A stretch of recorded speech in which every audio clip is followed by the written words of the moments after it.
Boa tarde a todas e a todos. Sejam bem-vindos a mais um Diálogos Contemporâneos. Hoje, muito especial, porque a gente está aqui com uma turma de alunos do professor João Gabriel.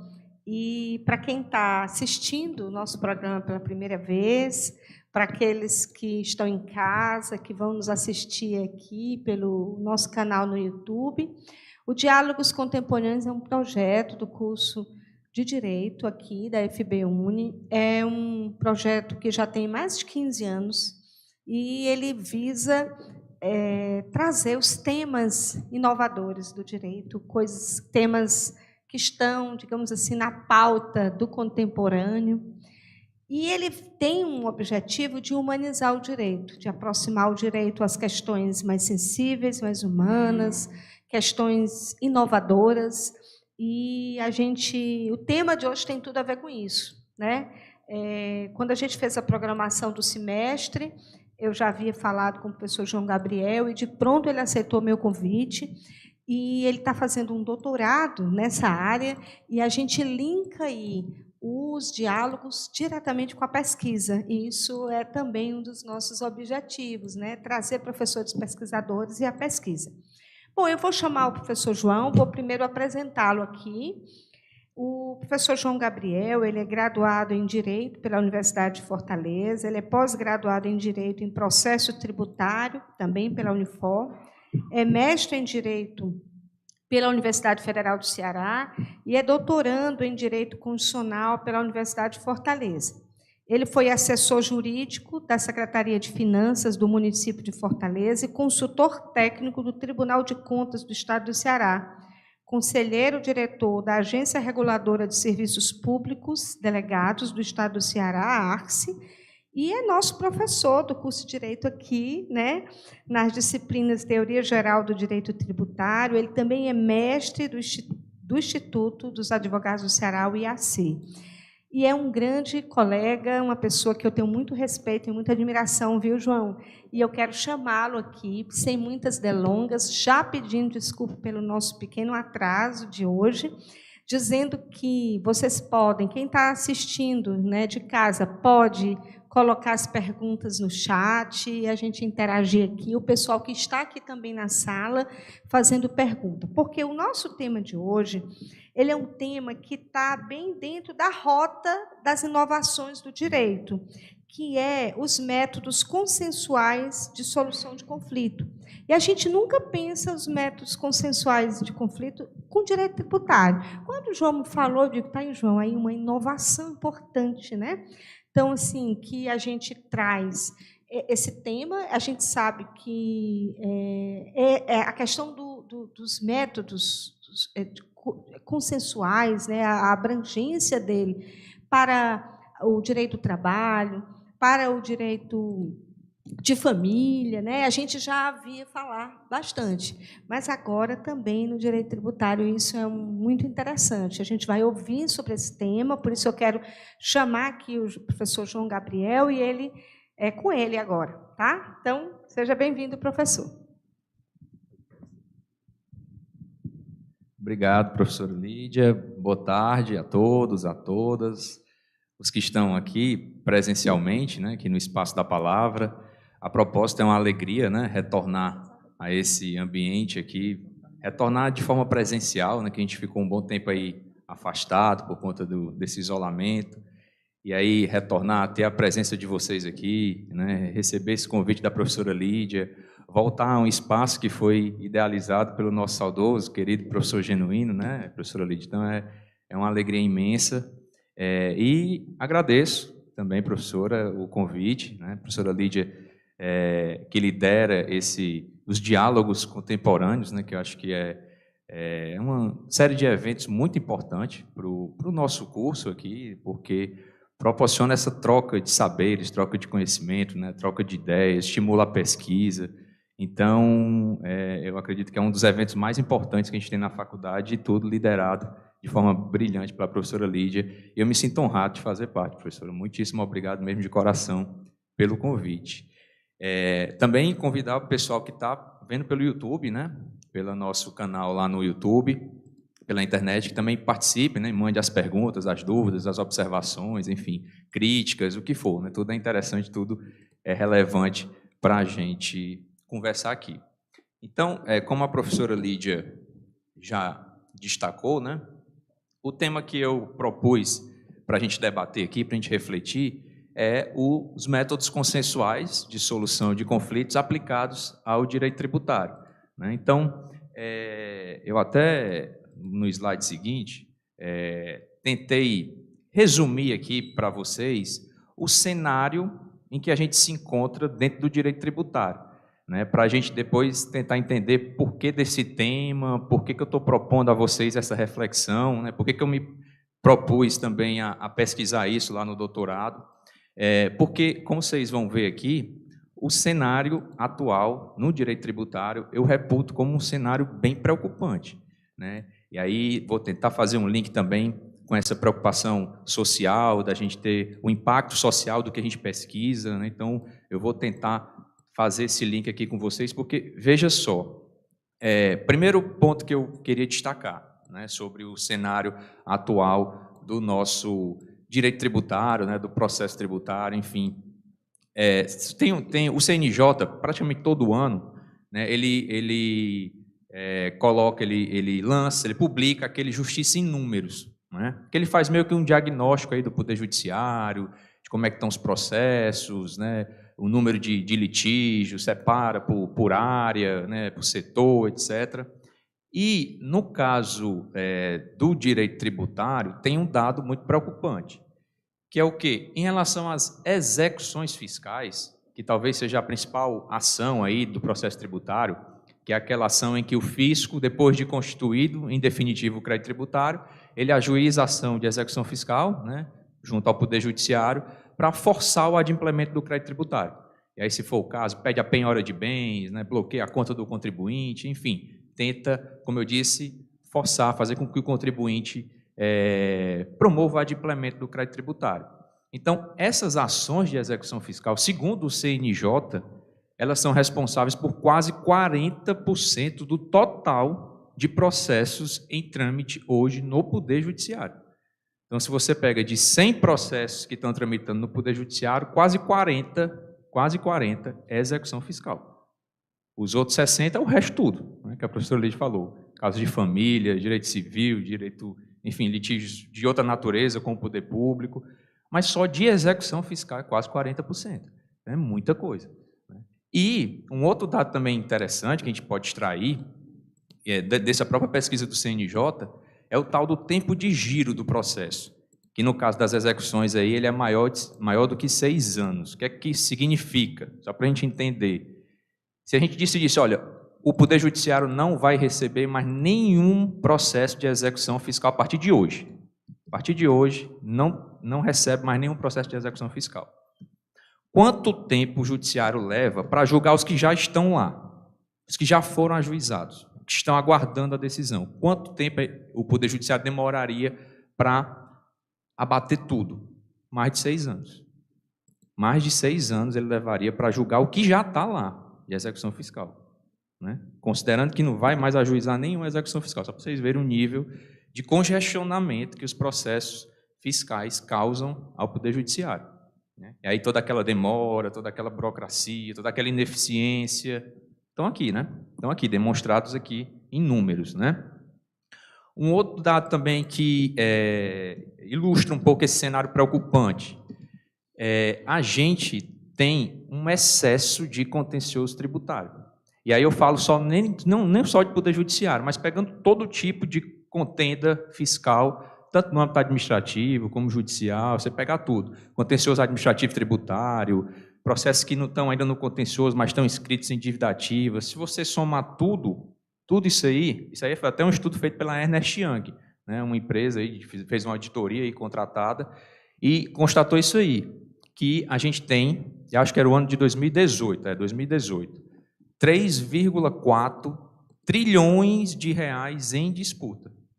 3,4 trilhões, se você for juntar todos os processos administrativos, judiciais e os créditos que estão inscritos em dívida ativa, for somar tudo, qual é o montante de tudo isso? 3,4 trilhões em disputa. Só para vocês terem uma ideia, isso dá aproximadamente 50% do PIB. Do PIB do Brasil desse ano de 2018, isso aí é metade. Só em causa tributária. Né? Causas que estão em disputa, em litígio. É muita coisa. Né? Um outro aspecto que eu gosto sempre de destacar também, só para a gente ter uma noção, né, do cenário atual, a Doing Business, né, que é vinculada ao Banco Mundial, também fez um estudo, uma pesquisa que constatou que o Brasil está entre os piores países em horas consumidas para pagar imposto. Então, ela fez um levantamento de todos os países, né, quanto de tempo cada contribuinte em cada país, cada empresa em cada país gasta para cumprir as obrigações tributárias, e o Brasil foi um dos piores. Né? Foi um dos piores. Por quê? Qual é a razão disso, segundo os, né, estudiosos, os especialistas na área? Muito por conta do excesso de obrigação tributária que a gente tem, né? E quem está aí estudando teoria geral do direito tributário, quem está fazendo a disciplina, vai começar a constatar isso, a gente vai começar a falar de obrigação principal, obrigação acessória, vocês vão começar a perceber isso. Então, no Brasil, há uma série de obrigações acessórias a serem cumpridas, né? Emitir nota fiscal, preencher declaração, escriturar livro, é muita coisa. E o sistema tributário ele é complexo, não tem como a gente fugir disso. Vocês já estão vendo isso na pele, né? Vocês já estão sentindo a dificuldade que é entender esse sistema tributário nosso. Tem tributos sobre o consumo, tributos sobre o patrimônio, tributos sobre a renda. Alguns tributos são de competência da União, outros de competência do Estado, outros de competência do município. A zona cinzenta, que você não sabe se é um tributo municipal, se incide o tributo estadual, se incide o tributo federal. Esse emaranhado de complexidade é um prato cheio para estourar litígio. Né? Para você chegar, olha, eu não concordo que seja o ente A que está me cobrando. Eu não concordo que o valor seja esse. Eu não concordo que eu deva estar submetido a esse tipo de obrigação. Então, você vai brigar. Né? Vai entrar em disputa, vai entrar em litígio. E aí vai acontecer isso aí, que o Banco Mundial constatou. Né? O Brasil é um dos países que mais gasta tempo para poder cumprir as obrigações tributárias. Não é à toa que as empresas, não precisa nem ser uma grande empresa, não. Até uma empresa de pequeno, médio porte, ela normalmente contrata um contador, um escritório de contabilidade, para poder dar conta de todas as obrigações. Até mesmo nós, no imposto de renda, né? Não sei se vocês já declararam imposto de renda, se declaram imposto de renda ou se conhece alguém que declara, mas a gente certamente já ouviu, não, eu vou pagar um contador para fazer para mim. Eu vou pegar a documentação, eu não quero nem saber, vou pedir um contador para fazer. Por quê? A gente tem medo, né? É tão complexo, é tão difícil de entender, a gente acha, pelo menos, que é tão difícil, a gente fica com medo de fazer, de errar, né, e depois cair na malha fina, ou, né, ser chamado a responder alguma coisa junto ao fisco, ao judiciário. Então, a gente acaba delegando isso, terceirizando isso. Né? Então, aí mais horas consumidas para poder cumprir tudo. E o quarto ponto aí, né, e aí vai bem em cima da preocupação que a professora Lídia sempre coloca, que é a questão do impacto social. E aí, o IBPT, né, que é o Instituto Brasileiro de Planejamento Tributário, ele também promoveu um estudo que constatou o seguinte, que o Brasil está entre os piores países em retorno ao bem-estar social a partir dos tributos que arrecada. O que é que ele quer dizer com isso? Ele pegou, acho que foram 30 países que mais arrecadam no mundo, as maiores cargas tributárias, as maiores arrecadações, ele pegou esses 30 países. E aí, qual é a presunção que a gente tem? Olha, quanto mais um país arrecada, melhor deve viver a sociedade, né? Porque se ele arrecada muito, é porque ele oferece muitos bens e serviços públicos à sua população. Então, qual foi a técnica que eles utilizaram? O IDH. Pega o nível de arrecadação e vê como é que está o IDH, o Índice de Desenvolvimento Humano daquele país. E o Brasil, desses 30, era o pior. Era um que arrecadava muito e o IDH lá embaixo. Então, qual é a conclusão a que se chega? O Brasil até arrecada um volume considerável de receita tributária, mas isso não está retornando em bem-estar social para a sociedade, para os brasileiros, para os cidadãos. Ou pelo menos não está retornando nos índices desejáveis. Porque o tanto que o Brasil arrecada era para ter um IDH melhor, e não tem. Então, isso é preocupante. Mais um dado preocupante. E aí, qual é a reflexão que eu proponho? Que eu, coloco aqui para vocês. Puxa vida, como é que a gente sai desse buraco, né? Como é que a gente sai dessa situação? Como é que melhora isso? Como é que a gente sai desse caos processual, né? Tributário e de arrecadação ineficiente, de burocracia, de demora, de complexidade? Como é que a gente escapa disso? Tem solução? Será que tem solução? E aí, eu, e mais muitos outros pesquisadores tributaristas começaram a ventilar a seguinte possibilidade. E esses tais métodos consensuais, que se fala tanto, que é tão utilizado no direito de família, a professora Lídia falou, direito civil, para resolver contratos, no âmbito privado, direito do consumidor, direito do trabalho. Não dá para usar esses métodos no direito tributário, não. Não dá para a gente mudar um pouco essa cultura de tudo que é relacionado ao direito tributário, tem que ir para a briga, tem que ir para o judiciário, tem que ir para o contencioso. Será que não existe a possibilidade de sentar o ofício contribuinte e negociar, não? Discutir, olha, eu abro mão disso, abro mão daquilo, vamos fazer uma composição para pôr fim a esse litígio, para pôr fim ao crédito tributário. Será que é possível? Ou será que não é possível? Nosso ordenamento jurídico não permite? E aí eu lancei essa reflexão. Será que a administração pública, fundada tradicionalmente na primazia da legalidade, supremacia e disponibilidade do interesse público, será que ela admite a utilização desses tais métodos alternativos de solução de conflito, em nome da eficiência, da política não adversarial, da política do diálogo, do consenso, notadamente no âmbito de uma relação jurídica tributária? Será que é possível? Será que é possível lançar mão de uma transação fiscal? Será que é possível utilizar técnicas de mediação, de conciliação? Será que tem espaço para arbitragem no direito tributário? Será que é possível? Será que isso é compatível com o sistema tributário que a gente tem hoje? E essa é basicamente o desafio que a gente tem, essa é a reflexão. E aí eu tenho lido muito sobre isso, tenho tentado pesquisar, me aprofundar nisso, e assim, vou constatando algumas coisas interessantes que eu queria compartilhar com vocês. Eu trouxe aqui, só a título de exemplo, alguns normativos, algumas legislações que abrem espaço para essa possibilidade. E aí eu começo com nada mais, nada menos do que a própria Constituição Federal. Se você pegar o preâmbulo da nossa Constituição, vai ter isso aqui, ó. Nós, representantes, vocês conhecem bem isso aí, já leram, já viram várias vezes, Então, nós, representantes do povo brasileiro, reunidos em Assembleia Nacional Constituinte, para instituir um Estado democrático, destinado a assegurar o exercício dos direitos sociais individuais, a liberdade, a segurança, o bem-estar, o desenvolvimento, a igualdade, a justiça como valores supremos de uma sociedade fraterna, pluralista, sem preconceitos, fundada, aí eu destaquei, fundada na harmonia social e comprometida na ordem interna e internacional com o quê? Com a solução pacífica das controvérsias. Está na Constituição, na abertura do preâmbulo da Constituição. O Brasil se compromete no plano interno e no plano internacional com a solução pacífica das controvérsias.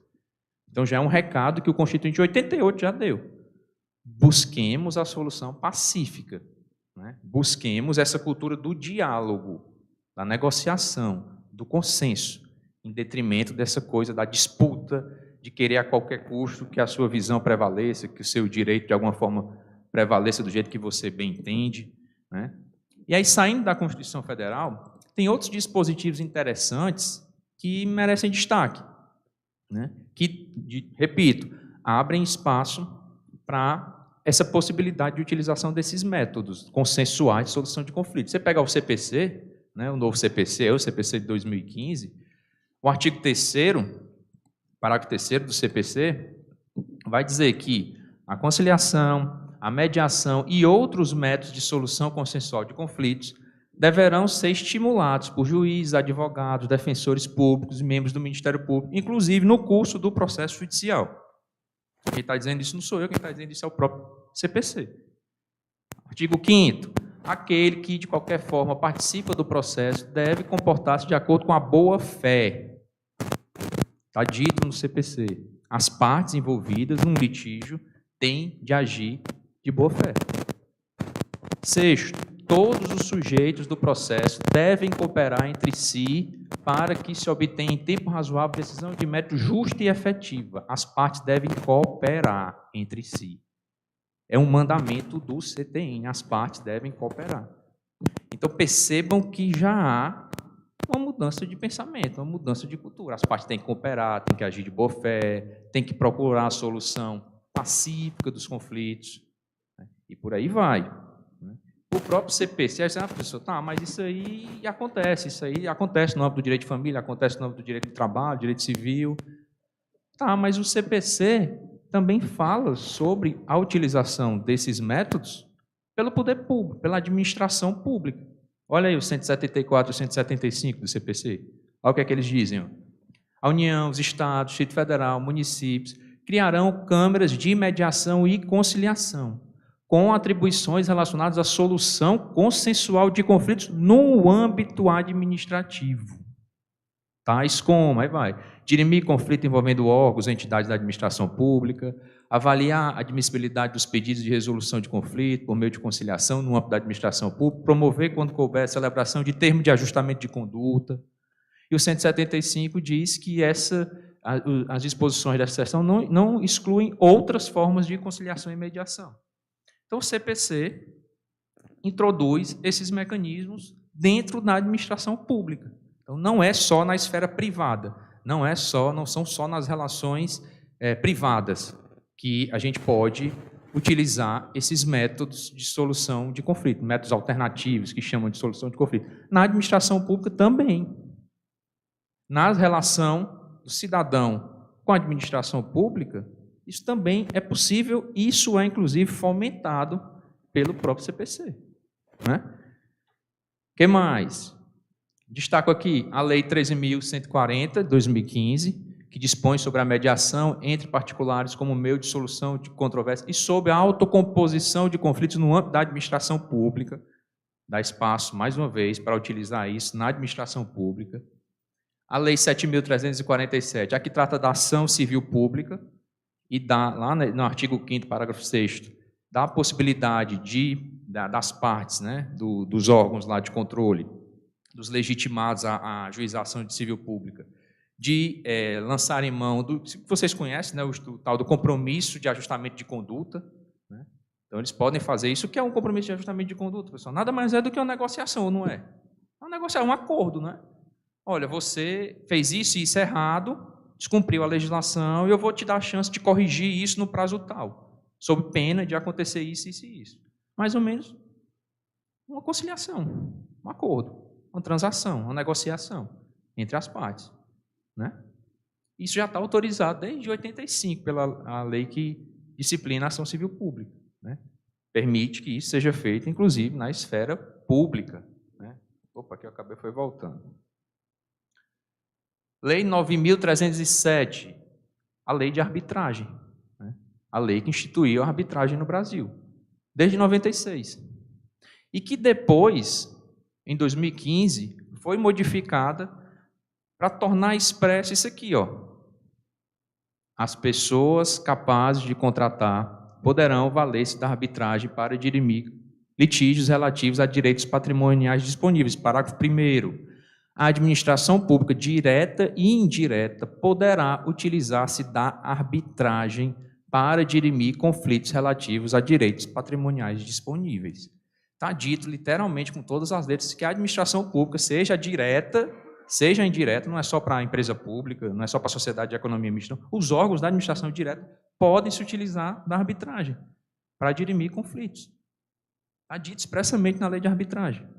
Então, isso já foi mais um avanço nesse sentido de tentar mudar essa cultura no nosso próprio ordenamento jurídico. E, para puxar ainda mais, estreitar ainda mais para o direito tributário, para as causas fiscais, não custa nada a gente lembrar do artigo 171 do CTN, que o pessoal que está na disciplina de Teoria Geral do Direito Tributário A gente vai já enfrentar esse artigo, né, quando chegar lá nas causas de extinção do crédito tributário. O 171 ele diz que a lei, o CTN diz isso desse jeito. A lei pode facultar, nas condições que estabeleça, aos sujeitos ativo e passivo da obrigação tributária, celebrar transação que, mediante concessões mútuas, ou seja, fisco abre mão de algo, eu, contribuinte, abro mão de algo e a gente transaciona, a gente chega num acordo. Para quê? Para pôr fim a um litígio e extinguir o crédito tributário. Está dito pelo CTN, desde 66 tem essa redação aí. Então, essa questão de utilizar esses métodos, essas técnicas de solução pacífica ou consensual de conflitos, a rigor também não é nenhuma novidade, não é nem um bicho de sete cabeças, não é nem um monstrengo para o direito tributário, não. O CTN já falava disso, já traz a possibilidade de transação no 171. Claro que ele coloca, né? A lei, nas condições que estabeleça, poderá facultar. Então, o CTN autoriza, abre o caminho para a transação, mas ele delega uma lei, né? Diz que tem que ter uma lei específica que discipline isso, né? Que diga direitinho quais são as condições, quais são os requisitos, o que é que precisa ser observado, dadas as complexidades do direito tributário, para que se faça uma transação.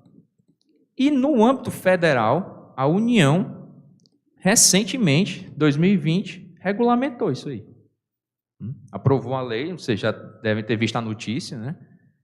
13.988, a União, o governo federal, o Congresso Nacional, aprovou a lei, essa lei aí que diz no artigo 1º, que estabelece os requisitos e as condições para que a União, as suas autarquias e fundações e os devedores ou as partes adversas realizem transação resolutiva de litígio relativa à cobrança de créditos da fazenda pública de natureza tributária ou não. Então, a União partiu na frente e agora, recentemente, coisa nova, fresquinha, né? Quem vai fazer o AB aí, ó, fica a dica, né? Lei recém-aprovada, vai que eles cobram isso, né? Autorizando e regulamentando como a transação fiscal deve ser feita no âmbito federal, né? Orientando aí os procuradores da Fazenda Nacional, os contribuintes, as empresas, todo mundo, a como sentar numa mesa e negociar causas tributárias, litígios tributários, certo? Então, isso aí, né, esse passeio que eu fiz aí pelo nosso ordenamento jurídico, é só para mostrar a vocês como existe no nosso ordenamento jurídico já leis e atos normativos que dão margem a isso, né, que fomentam e que estimulam o uso desses métodos consensuais para se resolver conflito. E, por que não, conflitos também de natureza tributária. Muitos já estão entrando nessa seara. Também utilizar isso no direito tributário, né? E aí, só abrindo um parênteses aqui, para explicar de forma bem superficial, porque eu acho que vocês já dominam, né, essa questão dos métodos consensuais, né, que aí a doutrina, né, os especialistas no estudo desses métodos, dividem basicamente esses métodos nos autocompositivos e nos métodos heterocompositivos, né? Os métodos autocompositivos, basicamente a mediação e a conciliação, é que você tem a participação de um terceiro, né, alheio ao conflito, mas esse terceiro ele não decide, ele não tem como impor a decisão, né? Ele não tem o poder de obrigar que as partes façam isso ou façam aquilo. Ele apenas tenta facilitar. O mediador intervém menos, né, e o conciliador intervém um pouco mais. A diferença é basicamente essa, né, tentando fazer com que as partes enxerguem uma solução consensual, né, que as partes vão aí negociando, vão se desarmando e cheguem a uma solução que vai ser boa, em último caso, para todo mundo. É o tal do jogo do ganha-ganha, né, do win-win, como o professor Juarez Freitas diz, né? No processo judicial, um ganha e o outro perde, né? Sempre tem um que vai ser vitorioso e o outro que vai ser a parte sucumbente, né? Na conciliação, não tem parte sucumbente. As duas partes são vitoriosas, entre aspas, no sentido de que as duas chegam à conclusão de que aquela solução é boa. É bom para os dois, é bom para as duas partes. E aí todo mundo, pelo menos em tese, sai satisfeito. O processo judicial não, sempre tem um que vai sair chateado, que não vai se conformar, vai ter que cumprir a decisão pela força coercitiva da decisão judicial, mas não vai se conformar. Já aqui não, as partes saem conformadas e até satisfeitas porque conseguiram a composição, conseguiram chegar a um consenso, né? Então tem essa grande vantagem desses métodos, né? Até do ponto de vista do convencimento das partes, né? E os métodos heterocompositivos, que é o caso da arbitragem, aí eu tenho a figura de um terceiro que intervém, que vai impor a solução, né? A arbitragem funciona mais ou menos como o Poder Judiciário, só que ao invés de ser um juiz que vai decidir, é o árbitro, escolhido pelas partes, né? Dentro das condições, das características próprias daquele litígio, né? Mas aqui é um método heterocompositivo, é um terceiro que vai dizer, olha, fulano tem razão, ou cicrano tem razão, a decisão correta é isso, é aquilo, e aí as partes vão se dobrar a essa decisão, não pela força coercitiva do Poder Judiciário, mas no caso aqui, porque elas mesmas escolheram aquele árbitro, né? Elas concordaram que aquele terceiro imparcial, que é o árbitro, iria achar a solução adequada para o problema delas. Então, a partir do momento que o árbitro dá uma decisão, seja ela favorável ou contrária a uma das partes, essa parte vai ter que acatar, porque ela concordou em escolher aquele árbitro para tomar aquela decisão. Então, é o tal do método heterocompositivo, né? E aí, pessoal, pegando esse gancho, né, da utilização desses métodos consensuais no direito tributário, eu fiz aqui algumas reflexões, né, a partir dos artigos que eu li, enfim, dos livros e tudo, e eu destaquei aqui algumas coisas que eu acho que são interessantes para a gente refletir em relação a isso, né? Primeiro, a utilização desses métodos consensuais no direito tributário seria, antes de tudo, uma medida de justiça fiscal. É o que a professora Tatiane Piscitelli, né, lá da FGV de São Paulo, defende nos livros, nos artigos dela. Seria uma medida de justiça fiscal. Seria uma medida de justiça fiscal por quê? Porque se você pegar o artigo 3º, inciso 3, lá da Constituição, voltando para a Constituição de novo, ela vai dizer que o Brasil tem como objetivo fundamental a redução das desigualdades sociais e regionais.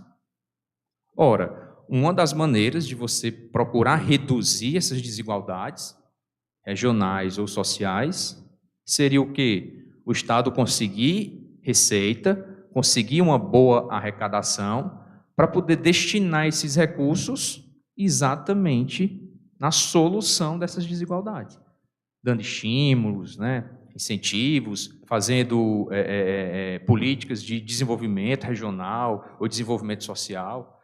Então, a concretização desse objetivo fundamental passa por uma arrecadação tributária eficiente e justa, né? É preciso garantir a máxima eficácia arrecadatória e é preciso tributar de maneira justa. Puxa, será que isso está sendo feito atualmente? Com aquele cenário que a gente mostrou lá no começo? Será que a arrecadação tem sido eficiente? Tem sido justa? Pelo que os números mostram, não, né? Não tem sido justa e não tem sido eficiente. Não tem sido justa porque a carga tributária no Brasil, como vocês sabem, ou pelo menos devem sentir na pele isso, é uma carga tributária regressiva. Os impostos mais pesados são sobre o consumo, que afeta todo mundo e prejudica principalmente os mais pobres, né? Porque todo mundo vai precisar consumir, todo mundo vai precisar comprar comida, né? Arroz, feijão, carne. A gente está vendo aí, né? A inflação, o reflexo de tudo isso, da tributação e da economia no preço dos produtos, né? Então, se isso aumenta, se a tributação, se a carga tributária em cima do consumo é elevada, quem vai sentir mais é a população mais pobre. O sujeito que é mais rico vai reclamar ali, vai chiar, mas vai continuar consumindo de boa. O sujeito que é mais pobre vai ter mais dificuldade, né? Então, uma arrecadação, uma tributação injusta prejudica esse objetivo fundamental que a Constituição se propõe a atingir, prejudica demais. E uma arrecadação ineficiente também prejudica. Porque não adianta de nada eu tributar, constituir o crédito tributário, né, cobrar o contribuinte e não conseguir arrecadar. O contribuinte entra com recurso, vai na esfera administrativa, na esfera judicial, protela aquilo ali, empurra com a barriga, contrata advogado, vai, e o Estado não arrecada. Aí o que adianta? Não vai arrecadar, não vai conseguir executar as políticas públicas, as políticas de assistência social, e aí vai de novo, volta para aí, prejudica esse objetivo, prejudica esses objetivos que a própria Constituição tratou, né? E aí é onde entram os métodos alternativos, eles podem ajudar nisso, eles podem ajudar. Não é que eles vão ser a solução mágica, né, que eu coloquei aí. Não é que, beleza, professor, então, a partir de amanhã vamos utilizar conciliação, mediação, arbitragem, tudo isso no direito tributário e está resolvido o problema. Pronto. Beleza, vamos acabar com todo esse estoque aí. Vamos acabar com todos esses processos, com todos esses litígios, vamos resolver tudo. Com mediação, com conciliação, com arbitragem. Claro que também não é assim. Não é uma solução mágica. E outra, o intuito de se falar sobre isso e de se advogar pela utilização desses métodos também no direito tributário, o intuito disso não é substituir o Poder Judiciário, né? Como algumas críticas levam, querem substituir o Poder Judiciário, querem fazer uma justiça privada em detrimento da justiça. Não é isso, né? O que se busca aqui é apenas oferecer mais uma saída, o tal do sistema multiportas, né? É oferecer mais uma possibilidade. O contribuinte se sentir injustiçado, né, é notificado de um lançamento tributário com o qual ele não concorda. Não concordo, eu não sou devedor desse valor, eu quero contestar isso. Hoje ele tem a esfera administrativa, ele pode entrar com recurso administrativo ou pode entrar com ação judicial. Pois bem, por que não, além disso, chamar o fisco para negociar, sentar numa mesa de conciliação, numa câmara de conciliação, de mediação? Por que não, dependendo do litígio, se for uma coisa mais técnica, mais difícil, por que não pleitear arbitragem? Por que não levar para uma câmara arbitral, em que eu vou ter um árbitro mais especialista naquela matéria, mais conhecedor daquele assunto, com menos demandas para julgar do que um juiz, né, um desembargador, um ministro, o que seja? Então, por que não oferecer mais essa porta?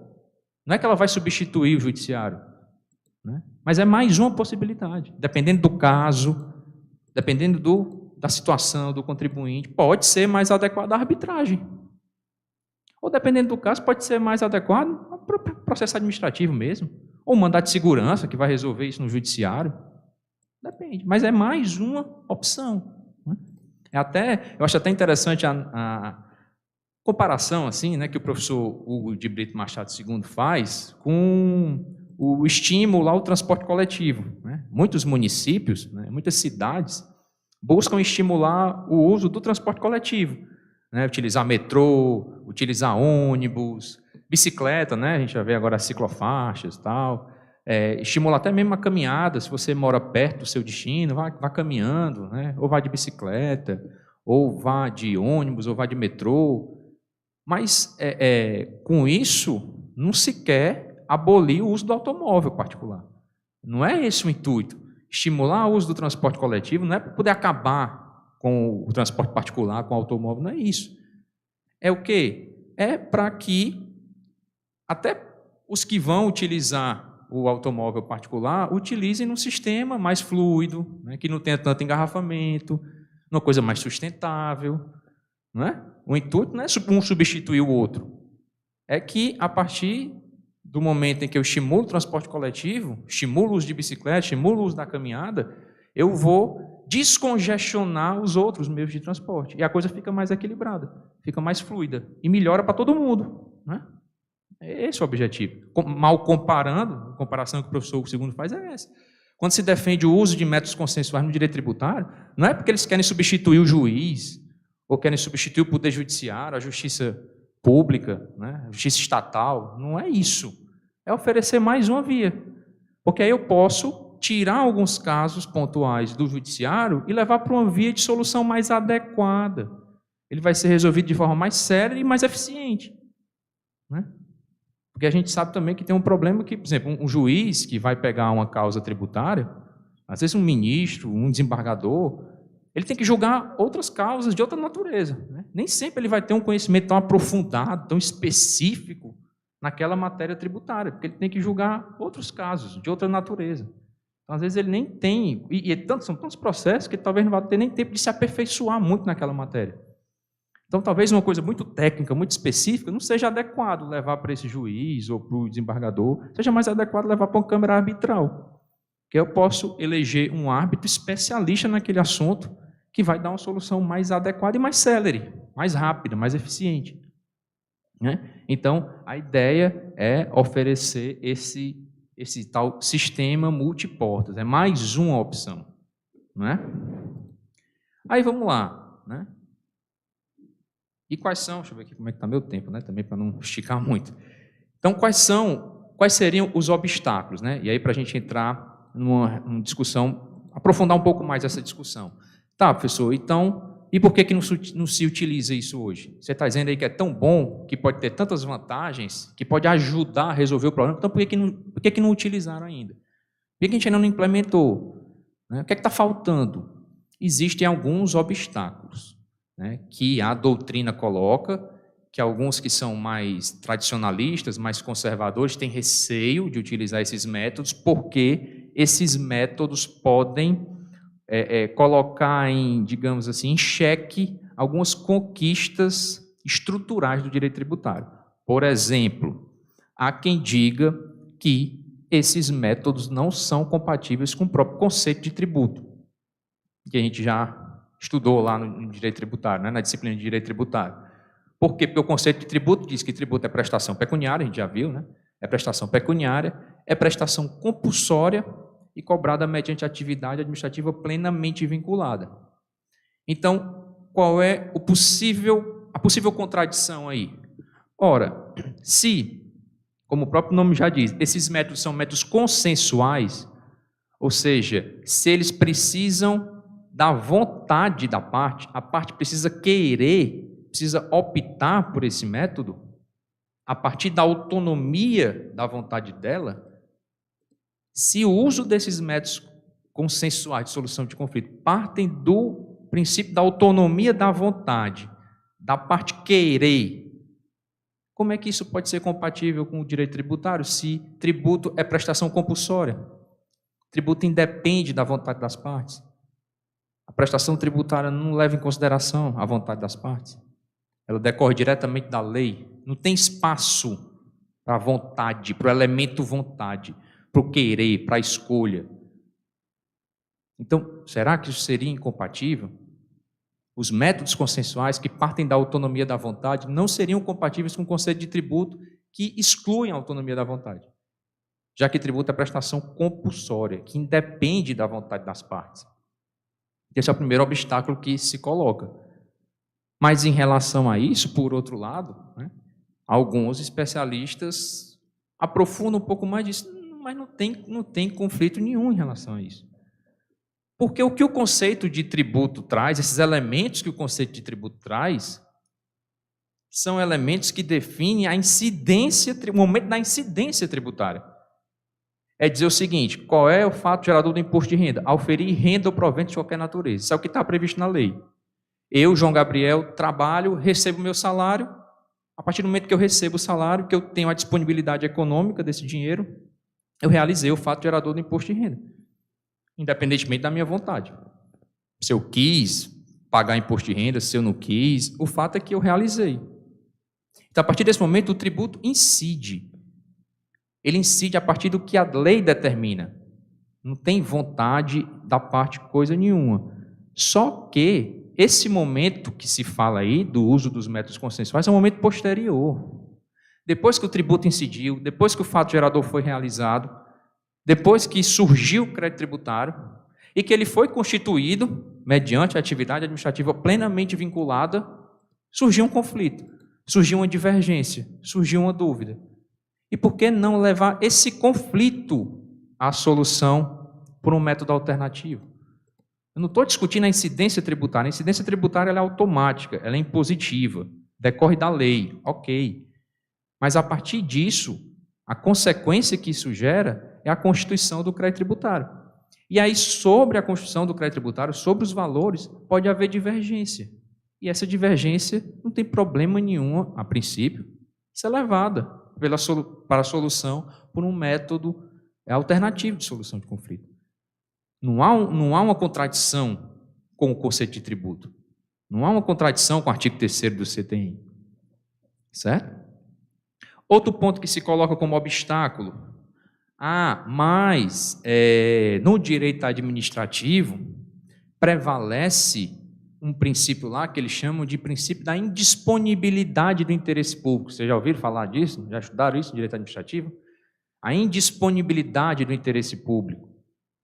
Então, o interesse público ele é indisponível. Eu não posso dispor. E aí, para utilizar os métodos consensuais, lá fala na lei, né? Direitos patrimoniais disponíveis. Direitos patrimoniais disponíveis. E aí alguns dizem, o interesse público é indisponível. E o crédito tributário é de interesse público. A arrecadação do crédito tributário é interesse público.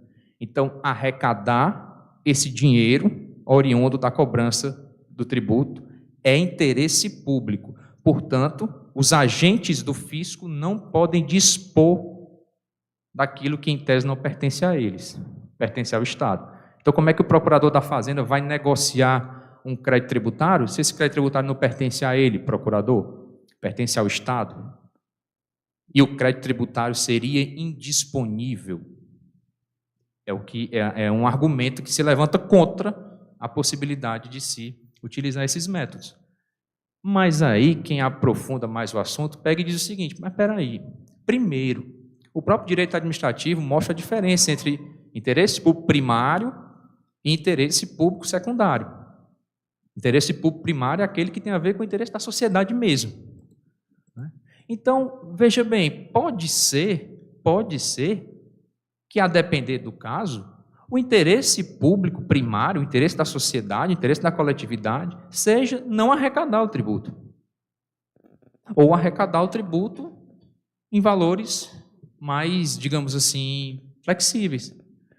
Por exemplo, a gente tem vários exemplos de políticas fiscais de isenção, de benefício fiscal. Então, por exemplo, tem lá uma lei que diz: empresas que optem por se estabelecer na Zona Franca de Manaus têm isenção de tributos.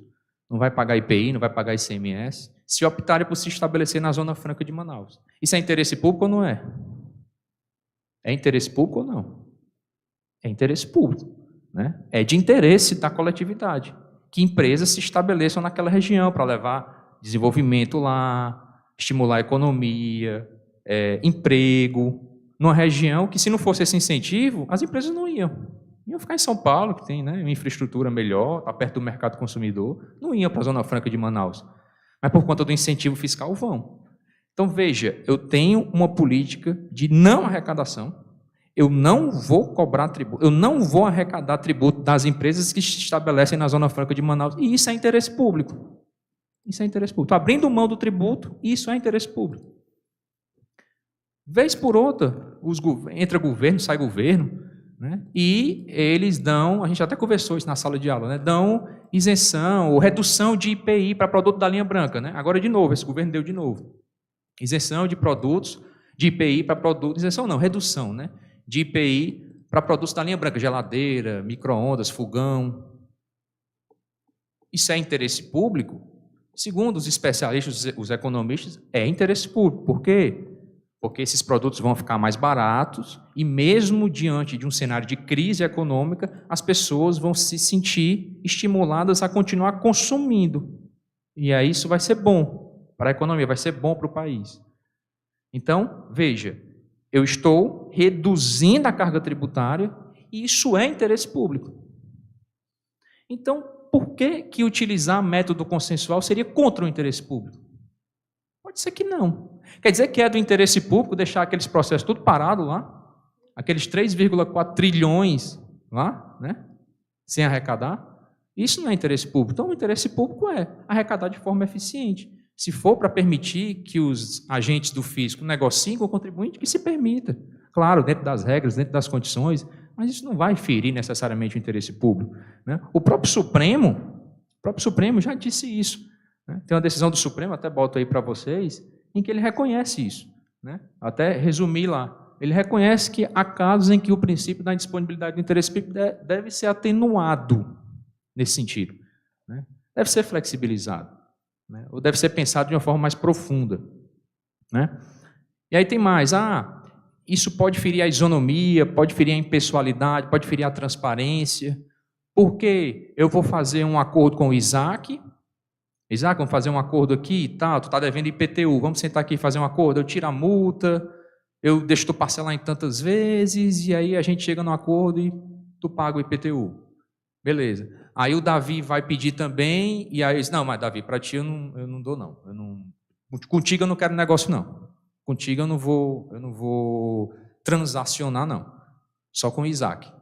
Aí o cara diz, pô, isso aí fere o princípio da isonomia, porque são contribuintes que estão na mesma situação, ambos estão devendo o IPTU, têm o mesmo histórico e tal, e eu sento para negociar com um e não negocio com o outro. Fere a isonomia, fere a impessoalidade, né? Estou dando preferência a uma pessoa, porque eu gosto mais, porque eu sou amigo, em detrimento de outro. Então, isso poderia ferir a impessoalidade e a transparência. Né? Se eu faço um acordo secreto com o Isaac, não divulgo, não publico. Eu, procurador do município, o Isaac faz um acordo secreto, sigiloso. Então, isso poderia dar margem ao malferimento desses princípios, isonomia, impessoalidade, transparência, e poderia levar até para desvios, né? Caminhos de corrupção e de etc. Então, tem essa preocupação também, né? Desses métodos serem utilizados de forma, digamos assim, desviada da finalidade dele. Né? Ser utilizado como um mecanismo para se corromper alguém ou para burlar o sistema. Então, tem essa preocupação. Por isso que o direito tributário diz, preza tanto pela isonomia, pela impessoalidade, pela transparência, para tratar todo mundo igual, você tem que tributar todo mundo bem ou mal, vai ser todo mundo do mesmo jeito, para não dar privilégio para ninguém. Então, tem essa preocupação. Só que isso pode ser perfeitamente contornado, não é o receio de isso ser usado de forma desvirtuada que vai impedir que a gente experimente esses métodos. Né? Então, é só você criar na própria legislação mecanismos que garantam a impessoalidade, que garantam a isonomia, que garantam a transparência, como a União tentou fazer naquela lei 13.988 de 2020, estabelecendo critérios e dizendo que tudo é transparente. Todos os acordos são transparentes, podem ser consultados por qualquer pessoa, né? Para que não fique nada por debaixo dos panos, nada na surdina. Né? E, em relação à renúncia de receita, tem um argumento também de que qualquer benefício, qualquer concessão que a administração fiscal faça, ela precisa obedecer os requisitos do artigo 14 da LRF, da Lei de Responsabilidade Fiscal. Né? Mecanismos de compensação, aquela história toda. Né?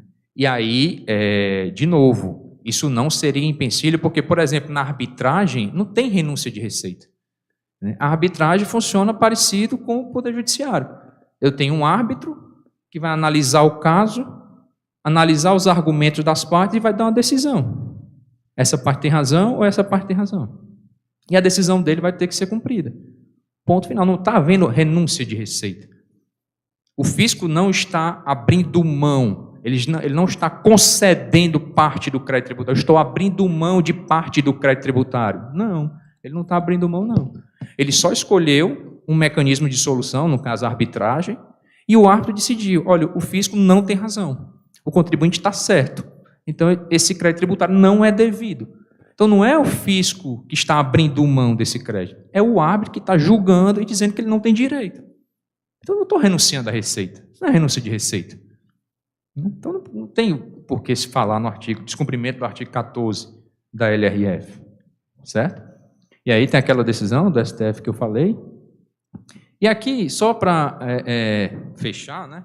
Acho que até me estendi demais, vou acelerar aqui esse finalzinho, mas é só um slide que eu trouxe para vocês, assim, mostrando paradigmas, né? Eu até citei aqui o caso de Portugal, até falava com a Lídia antes aqui, né? Portugal é hoje um paradigma, é hoje um exemplo, porque ele implementou a arbitragem tributária lá e tem sido sucesso. Eles têm conseguido, até coloquei aí, em média, 5 meses para encerrar uma disputa. 5 meses. Rápido, eficiente, decisão técnica, imparcial, e tem funcionado lá. O tribunal arbitral lá cada vez cresce mais e desafoga o judiciário. E a coisa está mais racional, o sistema está mais fluido lá. A economia, inclusive, está melhorando por conta disso. Então, talvez um exemplo a ser seguido, ver como é que eles fizeram e tentar replicar aqui. Claro, adaptando, né? Porque também não pode copiar tudo, né? Mas é um bom espelho. Que matérias tributárias poderiam ser levadas, por exemplo, a uma arbitragem, né? Ao uso de um método consensual? Eu até botei aqui, ó, tem um projeto de lei que já está em tramitação, desde 2020 no Senado, né? Em que a senadora lá, não me lembro quem é, coloca lá esse projeto de lei para que a arbitragem seja utilizada para resolver dilemas relacionados, por exemplo, à classificação fiscal adequada de produtos. Pode parecer uma besteira, pessoal, mas o tempo que se perde no âmbito federal para decidir, até botei aqui brincando, mas é verdade, né? O tempo que se perde para decidir se Crocs é sandália ou sapato, se barra de cereal é achocolatado ou é alimento, e se H2O é água aromatizada ou refrigerante, é uma briga de foice para decidir isso aí. Por quê? Porque isso tem um impacto tributário, né? Se o H2O eu classifico como água aromatizada, a alíquota de IPI é mais baixa. Se eu classifico como refrigerante, é um bem supérfluo, a alíquota é mais alta. Então, o contribuinte vai querer classificar como água aromatizada, o fisco vai querer tributar como refrigerante, para arrecadar mais. Né? A barra de cereal, se ele for classificado como um alimento, a alíquota mais baixa. Se for achocolatado, a alíquota mais alta. Vai ter conflito. E aí a arbitragem poderia resolver isso. Poderia ser utilizada até no momento prévio ao próprio lançamento tributário, à construção do crédito, para se resolver. Alguém técnico, com conhecimento científico, para dizer, olha, esse tipo de bem aqui, a classificação adequada para ele é essa. Ponto, acabou a discussão. Mas não gostei, o fisco não concorda, o contribuinte... A classificação é essa, ponto final. Um árbitro especialista decide de forma fundamentada, imparcial, acabou a discussão.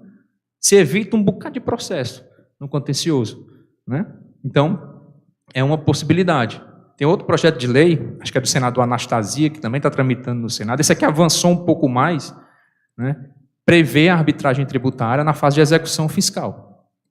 Então, quando o fisco ajuiza a ação de execução fiscal, o contribuinte pode apresentar garantia, apresenta um bem à penhora ou deposita o valor em juízo, e aí, uma vez garantida a dívida, ele pode pedir arbitragem.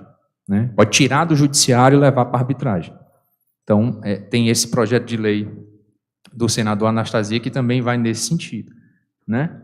Então, até coloquei aqui algumas alterações legislativas que podiam ser feitas para dar mais segurança, tanto para o fisco quanto para o contribuinte, alterações no próprio CTN, né, para que, se você vai optar por uma arbitragem, por exemplo, suspender a exigibilidade do crédito tributário, para não ter prescrição, para o contribuinte nem o fisco serem prejudicados. Então, há uma série de adaptações, de mudanças legislativas que poderiam ser feitas, até uma lei específica para arbitragem tributária, por exemplo, poderia ser pensado como esses projetos de lei, para dar mais segurança, para normatizar de forma mais detalhada. E, como eu disse, né, há uma série de vantagens nisso. Né? Por exemplo, que a gente citou aqui, celeridade. Portugal, com 5 meses, resolve esses problemas tributários. Né? O Brasil demora 5, 6, 10 anos. Se for para o Supremo, demora 20, para o Supremo decidir, né? Bater o martelo. Flexibilidade, né? É mais flexível, é menos engessado, menos burocrático. Então, você consegue, é mais maleável, você consegue negociar melhor. Os custos são menores. Né? Os custos são menores. O próprio Ministério da Fazenda diz que se a dívida tributária for até R$20.000, eles nem entram com a ação de execução fiscal, eles nem ajuizam a execução fiscal, porque não vale a pena. O custo que ele vai ter no Poder Judiciário para esse processo tramitar é maior do que o valor da dívida, é maior que a dívida. Então, os custos aqui são bem menores, e no caso da arbitragem, por exemplo, que a gente já conversou aqui, a técnica, prevalece a técnica. Um árbitro especialista naquela matéria, escolhido pelas partes, vai julgar o caso. Então, isso dá até mais segurança para a parte. Olha, esse meu caso está sendo julgado por o sujeito que mais entende do assunto. Então, se ele vai julgar contra mim ou a meu favor, o fato é que o julgamento dele vai ser justo, vai ser técnico, vai ser imparcial, e aí eu estou seguro. Né? Diminui até a margem de descontentamento, de insurreição contra aquela decisão. A parte aceita melhor, né? Porque é uma decisão, repito, técnica de alguém especializado na matéria. Né? Então, são algumas vantagens desses institutos. Tá, professor? Acho que eu até extrapolei demais meu tempo, peço desculpas.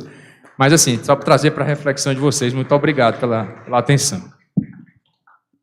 Que palestra, viu, João? Maravilhoso. Eu até estou propondo que talvez a gente sente, né? A gente está com pouco tempo para o debate, mas eu não gostaria de ficar sem ouvi-los aqui, dizer que a gente está com uma plateia, né, razoável de alunos. Eu, inclusive, quero registrar aqui que o Diálogos, a gente tem tido, João, pouquíssimas pessoas vindo para o presencial, a maioria do pessoal vindo de casa, e hoje a gente está aqui com esses alunos de Direito Tributário, também com a aluna nossa, né, do Diálogos. Então, assim, feliz por isso, porque esse espaço aqui estava carente aqui da energia de vocês, viu, gente? Pode ter certeza disso. Bom, eu abro para a pergunta de vocês, mas antes que alguém possa fazer alguma pergunta, eu estou com alguns alunos meus do TCC, que eu mandei para eles, aí eles estão vendo, eu disse, gente, isso aqui é exatamente como funciona uma pesquisa acadêmica. O João apresentou a pesquisa dele, né, que não terminou, que está em curso, mas que é exatamente o processo. Você começa mostrando o cenário, a realidade, depois você faz todo o aprofundamento no campo jurídico, de como isso está dentro do ordenamento jurídico, depois você faz uma análise, né, vindo com as questões, enfim, é exatamente como deve ser uma pesquisa, né, João? Então, a gente já estou certa que isso vai virar depois uma boa obra, depois que você terminar o doutorado, né? Com certeza, e servir aí de parâmetro para muita gente. Bom, eu queria saber quem está aqui na nossa plenária, se alguém quer fazer alguma pergunta, o microfone está aberto. Enquanto alguém vai pensando na pergunta, eu tenho uma, João, já de cara. Teve uma hora que você falou assim, que o Estado ele possui um sistema extremamente burocrático, que faz com que o contribuinte, aquele contribuinte menor, digamos assim, aquele contribuinte que não tem, digamos assim, um volume muito grande, né, de arrecadação, ele nem consiga passar além, né, porque há um efeito dentro do sistema que ele é muito impositivo. E aí eu queria te perguntar, como é que procede? Como é que, ou o contribuinte pequeno ou o contribuinte grande, como é que ele faz? O que ele tem que requerer? Como é que ele chega, como é que faz isso? Porque a gente está vendo isso aí, mas na prática, por exemplo, se acontecer comigo, com vocês, com qualquer um, o que eu faço? Eu procuro quem? Eu vou lá, abro um processo dentro da Receita, eu tenho um departamento, tem quem, né? Então, como é que funciona isso? Exatamente, nós temos uma sintonia aqui nessa pergunta. Pode falar, João. Tá, joia. Bom, primeiro, sim, só em relação a essa questão da pesquisa, né, que a professora Lídia falou, eu sempre tenho essa preocupação, eu acho que vale para vocês também, né, que são pesquisadores também, estão fazendo TCC, que é essa questão de você identificar um problema, algo que não está funcionando bem, né, que está com alguma deficiência assim, visível, e procurar dentro do direito, né, com os instrumentos que a gente tem, uma solução para aquilo ali. Né? Pode até ser que não vá ser implementado, ou que não seja a solução que se espera, mas a gente precisa de pesquisadores, de gente que pense alternativas, né, para a gente solucionar esse problema. Então, isso, sempre que eu vi esses números, né, do CNJ, do IPEA, isso me preocupava. Me preocupava até por uma questão social. Puxa vida, o Brasil tem um potencial de arrecada muito, arrecada bem, mas gasta mal e gere mal a sua receita e a sua arrecadação. Né? Então, o que é que pode ser feito? Aí, a partir daí, você vai bolando alternativas, né? Então, acho que é sempre, isso que a professora Lídia falou, é sempre bom vocês terem em mente, né? Procurem primeiro o problema, o que é que vocês identificaram que não está funcionando bem e vão em cima daquilo ali. Tentem desenvolver a pesquisa em cima disso, que aí certamente ao final, alguma contribuição bacana vocês vão dar à academia, né, e ao direito e tudo. Em relação a essa questão de a quem recorrer, né, quando você, enfim, se sente injustiçado ou sofre uma cobrança que se reputa indevida, né, como é que a gente, nós meros cidadãos, né, meros mortais, como é que a gente briga com o fisco, né, como é que a gente enfrenta uma administração pública, né, tão poderosa como a administração pública tributária. Então, assim, do ponto de vista bem prático mesmo, até costumo dizer para os alunos que você tem basicamente dois caminhos, né? A quem recorrer. Se você, por exemplo, recebe uma notificação da Receita Federal porque caiu na malha fina, né? Porque teve a sua declaração de imposto de renda lá presa na Receita, porque a Receita levantou alguma dúvida em relação ao que você declarou. Então, você tem basicamente, a grosso modo, você tem dois caminhos. Ou você recorre, apresenta uma defesa, formula um recurso, junto à própria Receita Federal, ou seja, à própria administração tributária, iniciando aí um processo administrativo tributário. Eu falei da Receita Federal, mas pode ser o município, se for um tributo municipal, ou o Estado, né, no caso de um tributo estadual. Mas aí você, a partir do momento que você entra com um recurso administrativo, que você protocola, basta você protocolar, pegou aquele númerozinho de registro, a partir dali está iniciado o processo administrativo tributário. Então, a própria administração pública é obrigada a rever aquele ato de lançamento dela e levar em consideração os argumentos e as provas que você colocou no seu recurso. Então, esse é um caminho que você tem do processo administrativo. Você diz, mas não vale a pena entrar, porque a própria Receita que vai rever, ela é parcial, ela vai dizer que ela está certa, ela não vai nem levar em consideração meus argumentos, a gente fica, não vale a pena. O outro caminho é o próprio Poder Judiciário, que eu teria, pelo menos em tese, um terceiro imparcial. Né? O juiz é distante do fisco e do contribuinte, teria um julgamento mais imparcial mesmo, né? sem interesse, sem pender para nenhuma das duas partes. Aí você pode ajuizar, no caso do direito tributário, né, você pode ajuizar um mandado de segurança, se for um ato arbitrário, né, ferir um direito líquido e certo seu, você pode entrar com um mandado de segurança, você pode ajuizar uma ação anulatória de lançamento tributário, uma ação declaratória, eu tenho direito à isenção, eu sou isento de IPTU ou de imposto de renda, por exemplo, e a Receita Federal não está levando isso em consideração, você pode entrar com ação declaratória no próprio Poder Judiciário, para que o juiz, analisando os seus argumentos, as provas que você juntou, declarar isso e afastar a cobrança por parte da Receita, né? Impedir que a Receita leve à frente essa cobrança. Então, hoje, basicamente, a gente tem esses dois métodos tradicionais. Ou é o processo administrativo ou é o processo judicial. Basicamente, esses dois. E como a gente viu aí, esses dois caminhos estão abarrotados, né? Estão engarrafados, como a gente diz. Né? É difícil você conseguir uma decisão célere. Mesmo o processo administrativo, demora 5, 10 anos para você encerrar um processo administrativo. E dependendo da complexidade, tiver perícia e nota fiscal, o negócio vai mais longe. E o processo judicial nem se fala. Né? Se for uma questão constitucional, chegar até o Supremo, isso nem se fala. Então, aí é que vem essa questão de você oferecer mais uma alternativa. Né? A Lídia falou assim, você é uma causa pequena, por exemplo, de IPTU. O jeito está com um litígio de IPTU, recebeu o lançamento de IPTU e ele não concorda, avaliaram o imóvel dele muito acima do valor de mercado, ou aplicaram uma alíquota que não é a alíquota correta, ou cometeram algum tipo de ilegalidade, ou a cobrança foi toda em cima de um contribuinte, mas o imóvel pertence a 10 pessoas, então tinha que ser... Essas coisas menores, por exemplo, esses tributos que não têm tanto impacto, seria perfeitamente, a meu ver, né, perfeitamente cabível uma conciliação. Qual é o impacto que isso vai ter? Eu sento que, eu, procurador do município, chamo a Lídia para a gente negociar o IPTU dela. Chego num acordo com a Lídia. Não, Lídia, realmente aqui, teve esse equívoco aqui, eu vou tirar essa multa, vou te dar um desconto aqui, vou permitir que você parcele e tal. A Lídia, opa, sendo assim, está melhor, agora tá, para mim está certo, tá em condição, eu vou me regularizar. Qual é o efeito negativo disso? Vai ter algum impacto negativo? Eu estou prejudicando a concorrência? Não é como uma empresa, né? Eu dou uma decisão tributária favorável à empresa, a empresa tal não vai precisar recolher o tributo tal. Mas a partir do momento que eu dou uma decisão favorável para essa empresa, as concorrentes dela vão ser prejudicadas.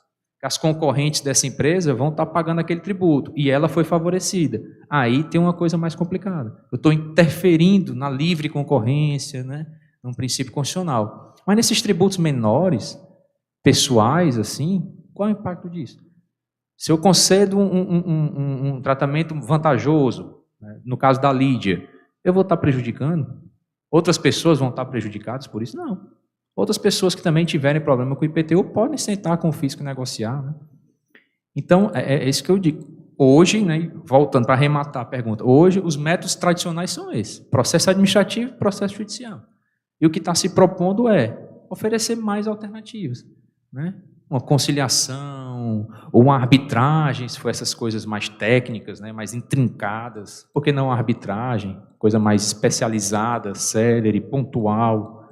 Então, eu acho que a gente poderia oferecer outros meios, né? Mas hoje são esses. Hoje é só processo. Como é que eu faço? Só processo judicial. Processo judicial ou administrativo, só tem esses dois caminhos. Obrigada, João. Tem mais alguma pergunta? Alguém que hoje está ali?